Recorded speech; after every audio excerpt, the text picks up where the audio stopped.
तो hello hi friends, मैं आपका अपना नीरज, आपका भाई, आपका दोस्त, आपके लिए ये शारीरिक विज्ञान बुक का फर्स्ट यूनिट का 1.2 लाया हूँ। फ्रेंड्स, मैंने इससे पहले एक यूनिट आपको दे दी थी। इस यूनिट का जो फर्स्ट पार्ट था मैंने उसका दे दिया था। अब ये फर्स्ट यूनिट का सेकंड पार्ट मैं आपके लिए बना रखा हूँ।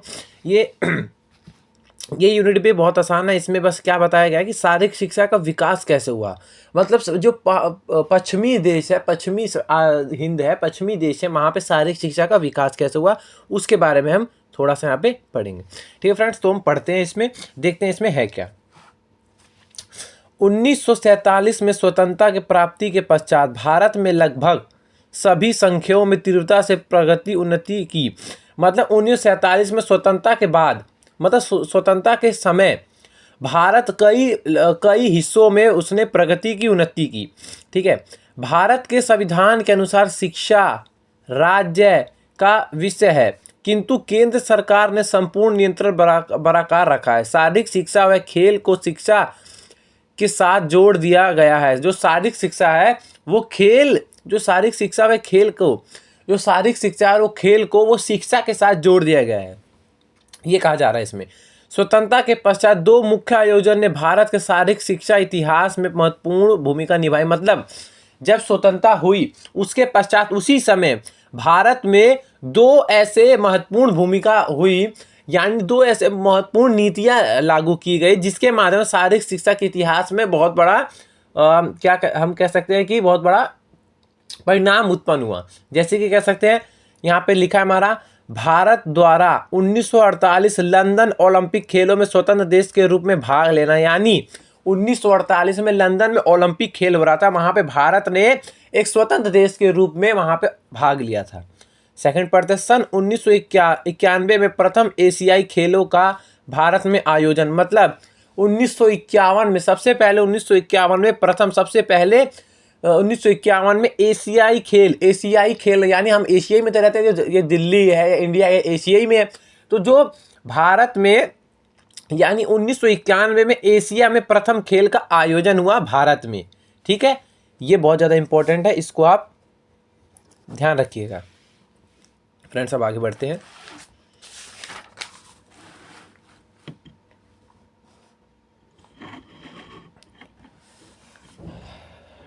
एक सेकेंड, इसको फिट करना पड़ता है, बट नहीं तो ये क्लियरिटी से दिखेगा नहीं। 1 सेकेंड।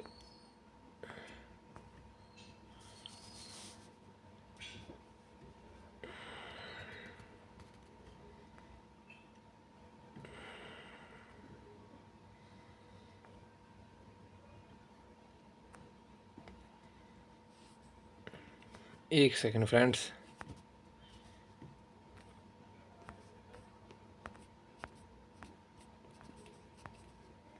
चलिए, मैं आशा करता हूँ कि आपको ये अच्छी तरह से दिख रहा होगा। ठीक है फ्रेंड्स, तो जब भारत में एशिया में 1991 में जो एशिया में 1991 में जो प्रथम ओलंपिक खेलों का आयोजन हुआ, उसके तत्पश्चात बहुत सारे वहाँ पे संस्थानों का क्या कह सकते हैं कि वहाँ पे उद्घाटन हुआ, संस्थान स्थापित होने लगे, जिनके माध्यम से कई लोग अपनी प्रतिभा और कौशल को वहाँ उजागरने लगे, दिखाने लगे।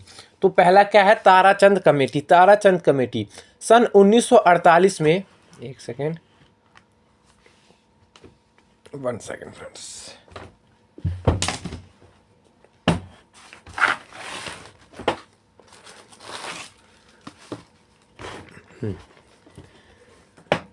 तो सन 1948 में भारत में विद्यालयों व महाविद्यालयों में शारीरिक शिक्षा का स्तर सुधारने के लिए केंद्र सरकार द्वारा ताराचंद कमेटी व डॉक्टर राधे कृष्ण कमीशन का गठन किया गया। मतलब 1948 में भारत में विद्यालयों व महाविद्यालयों, विद्यालय, स्कूलों व कॉलेजों में शारीरिक शिक्षा को स्तर सुधारने के लिए वहाँ पे केंद्र सरकार द्वारा ताराचंद कमेटी व राधाकृष्ण कमीशन का गठन किया गया। और देश के शारीरिक शिक्षा के मनोरंजन में विकास सुझाव देने के लिए इस कमेटी को स्थापित किया गया। मतलब कि शारीरिक शिक्षा संबंधित जो भी मदद हो सकती है, उन कमेटियों के द्वारा जो भी मदद हो सकती है वह करने के लिए इनका क्या कह सकते हैं, स्थापित किए गए। अब यहाँ पे आते हैं, ये देखो फ्रेंड्स, जो जो इम्पोर्टेंट है मैंने बस वही अंडरलाइन कर रखा है, और नहीं तो हमें ज़्यादा नहीं पढ़ना है, हमें सिर्फ मेन मेन पॉइंट पढ़ना है, जिससे कि हम अच्छी क्लैरिटी से समझ सके। और अगर ज़्यादा समझेंगे तो उससे आप कंफ्यूजन में आ जाएंगे, लेकिन जो कॉन्सेप्ट है उसका डिटेल और एकदम एग्जैक्ट वही लाइन समझना होता है। तो मैंने अंडरलाइन कर दिया है और वही हम पढ़ रहे हैं। सेकेंडरी माध्यमिक स्तर के विद्यालय बहुपक्षीय होने लगे, कि जो माध्यमिक सबसे पहले जो छोटे छोटे माध्यमिक स्तर के विद्यालय थे वहाँ पे भी होने लगे थे, क्या नाम है, शारीरिक शिक्षा से संबंधित सब चीज़ें। एक कमीशन का गठन हो जो संपूर्ण माध्यमिक शिक्षा के ढांचे की समीक्षा करे, यानी इनकी यह सुझाव दिया, यहाँ के ताराचंद कमेटी ने यह सुझाव दिया कि एक कमीशन का गठन होना चाहिए जो सभी जितने भी खर्चा वर्चा हो रहा है, जितनी भी उपलब्धि की सामान लग रही है, उन पे वह ध्यान रखे। एवं परिस्थितियों के कारण वह समय के अभाव के पक्ष पे विद्यालयों के प्रति उदासीनता ना बरती जाए, यानी परिस्थिति अगर खराब चल रही है स्कूल में, अगर मान लीजिए पेपर ऊपर चल रहे हैं, तो बच्चों को उस समय शारीरिक शिक्षा ना कराया जाए, एक लिमिट तक कराया जाए जिनसे उनके माइंड डाइवर्ट ना हो, वो पेपर में भी अच्छा नंबर स्कोर कर सके। तो सेकंड आते हैं हम शारीरिक शिक्षा एवं मनोरंजन सलाहकार। शारीरिक शिक्षा में जो मनोरंजन और सलाहकार से संबंधित क्या है? शारीरिक शिक्षा व खेल के विकास कार्यक्रम की ओर अधिक बढ़ावा देने के भारत सरकार द्वारा सन 1950 में केंद्र शारीरिक शिक्षा एवं मनोरंजन सलाहकार बोर्ड की स्थापना निम्नलिखित उद्देश्य के साथ की गई। यानी शारीरिक शिक्षा व खेल के विकास के लिए, शारीरिक शिक्षा और खेल के विकास के लिए भारत सरकार ने उनके लिए एक केंद्र शारीरिक शिक्षा एवं मनोरंजन सलाहकार बोर्ड की स्थापना की, ताकि बच्चों का मनोरंजन बढ़े, वह शारीरिक शिक्षा के माध्यम से अपना कौशल और प्रतिभा अपनी निकालें और अपने जो भी उनके में गुण है वो समझ सकें। तो वो किस उद्देश्य से चालू किया गया, अब इसको पढ़ लेते हैं। उन तरीकों व माध्यमों का सुझाव प्रदान करना जिससे विद्यार्थी व महाविद्यालयों में शारीरिक शिक्षा अनिवार्य बनाई जा सके। मतलब उन तरीकों का इस्तेमाल करना जिनके माध्यम से विद्यालय और कॉलेजों में उनके कौशलों को सुधारा जा सके।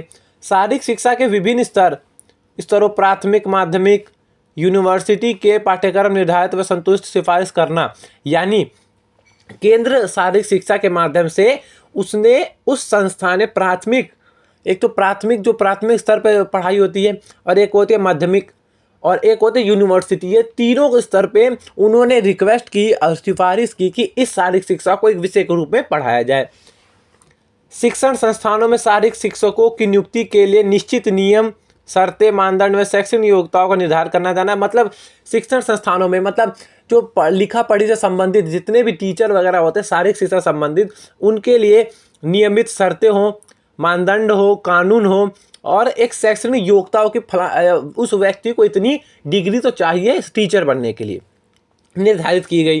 प्राथमिक, माध्यमिक, उच्चतर माध्यमिक व महाविद्यालय में शारीरिक शिक्षा आरंभ करवाना, उसके अनुसार पाठ्यक्रम तैयार करवाना, यानी जो शारीरिक शिक्षा से संबंधित जो भी कार्य हो रहा है उसके अनुसार पाठ्यक्रम करवाना। ये शारीरिक शिक्षा में ये है, ये इसको पढ़ना होता है और इससे अपने शरीर को कौशल को ठीक कर सकते हैं, तो उस संबंधित पाठ्यक्रम में उसको छपवाया जाए ताकि बच्चे पढ़ सके। शारीरिक शिक्षा के प्रशिक्षण व व्यावसायिक विकास, मतलब शारीरिक शिक्षा में प्रशिक्षण मतलब क्या होता है? तैयारी।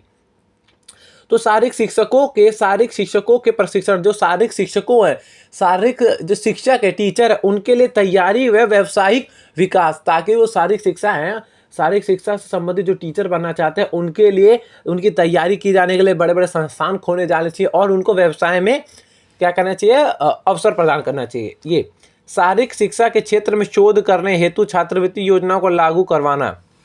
मैं शारीरिक शिक्षा में जो छात्रवृत्ति है योजना, मतलब बच्चों को भी उसमें प्रोत्साहन देने की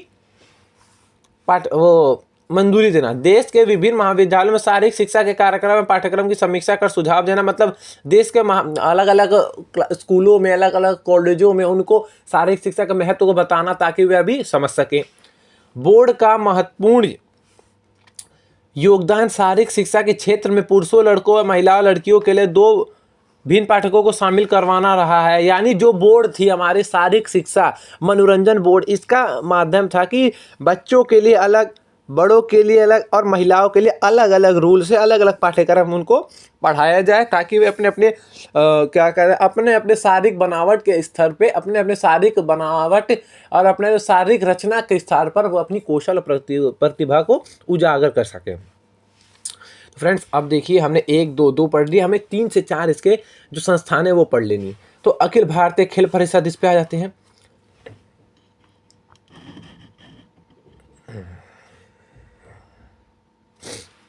अखिल अगस्त 1954 में उस समय के केंद्र शिक्षक मंत्री माननीय मौलाना अब्दुल कलाम आजाद के समाप्ति अंतर्गत राष्ट्रीय खेल संगठनों के अध्यक्षों की बैठक बुलाकर भारत सरकार के उस प्रस्ताव के माध्यम से एक बोर्ड संगठन की गठन होकर सिफारिश की गई।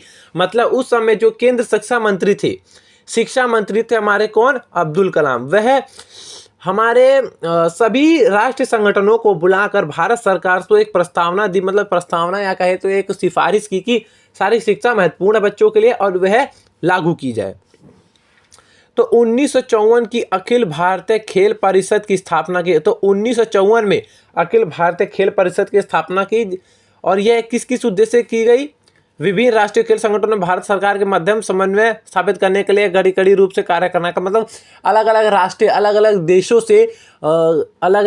और अलग अलग राष्ट्रों से हम आपस में संबंध बना सके, ताकि जैसे कि देखिए हमारे भारत में हम किसी का भी ले लें, जैसे एक मान लीजिए एक नॉर्मल सा व्यक्ति है, वो क्या नाम था, खेल कूद में बहुत अच्छा, वो रनिंग में अच्छा है, तो वो अगर इंटरनेशनल और नेशनल लेवल से आगे जाके वह किसी और देश में जब खेलता है तो उस अपने देश से और उस देश में थोड़ा तालमेल बैठता है, थोड़ी दोस्ती बढ़ती है, थोड़ा जान पहचान बढ़ता है, जिससे कि यही इनका अब्दुल कलाम का उद्देश्य था कि वह एक दूसरे देशों में अलग अलग राष्ट्रों में वह आपस में क्या कह सकते हैं माध्यम से समन्वय मतलब आपस में उसे भाईचारा बना सके। खेलों का स्तर बढ़ाने के लिए भारत सरकार को अवश्य सुझाव देना कि खेलों का स्तर बढ़ाने के लिए भारत सरकार को अलग सुझाव देना कि भाई करना जरूरी है, क्योंकि बच्चों को कौशल और बड़े कौशल में प्रभावित हो सकता है, वह देश का नाम रोशन कर सकते हैं, उनको ऐसे ऐसे बताना।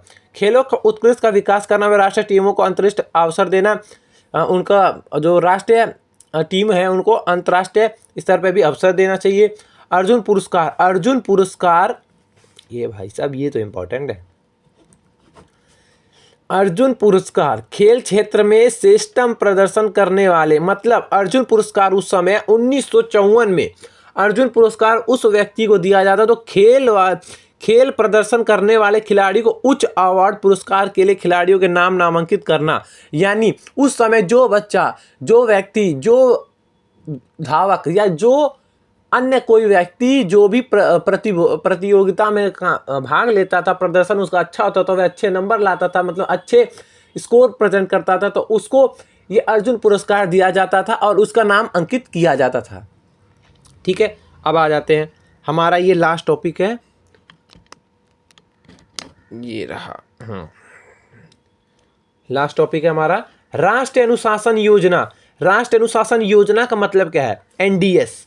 राष्ट्रीय अनुशासन योजना श्री JR भोसले, लोकसभा सदस्य रतनगिरी, नेताजी सुभाष चंद्र बोस की आजाद हिंद फौज के चीफ ऑफ आर्मी स्टाफ पूर्व मंत्री के दिमाग के उपस्थित, यानी नेताजी के जो चीफ आर्मी थे कौन, पुनर्वास मंत्री, इन्होंने अपने दिमागी उपस्थिति से बताया, जिनका लक्ष्य शारीरिक प्रशिक्षण, अनुशासन व कर्तव्य को श्रेष्ठ गुणों का विकास करना था, ताकि इनका यह लक्ष्य था कि व्यक्ति को संपूर्ण विकास करने के लिए शारीरिक शिक्षा आवश्यक है, जिससे वह अपने कौशल और प्रतिभा को समझ सकता है और अपना विकास कर सकता है।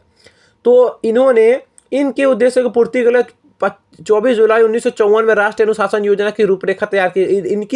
इनके हिसाब से इन्होंने अपने विचार से 24 जुलाई 1954 में राष्ट्रीय अनुशासन योजना की क्या रूपरेखा, मतलब उसको तैयार किया कि इसमें ये होना चाहिए, ये जैसे बच्चों को ट्रेनिंग दे जा रही है, ये सब इसकी तैयारी की रूपरेखा बनाई, और ताकि वह सशक्त प्रशिक्षित व युक्ति के लिए फौज तैयार की जा सके और आपातकालीन स्थिति में देश की सेवा कर सके। हाँ, तो राष्ट्रीय अनुशासन योजना की विशेषताएं क्या क्या थी, ये अधिकतम जन्म भागीदारी पर बल देता था और देशवासियों को भी सभी प्रकार के क्रियान्वयन और वाहनी प्रकार के सीखनी ही थी।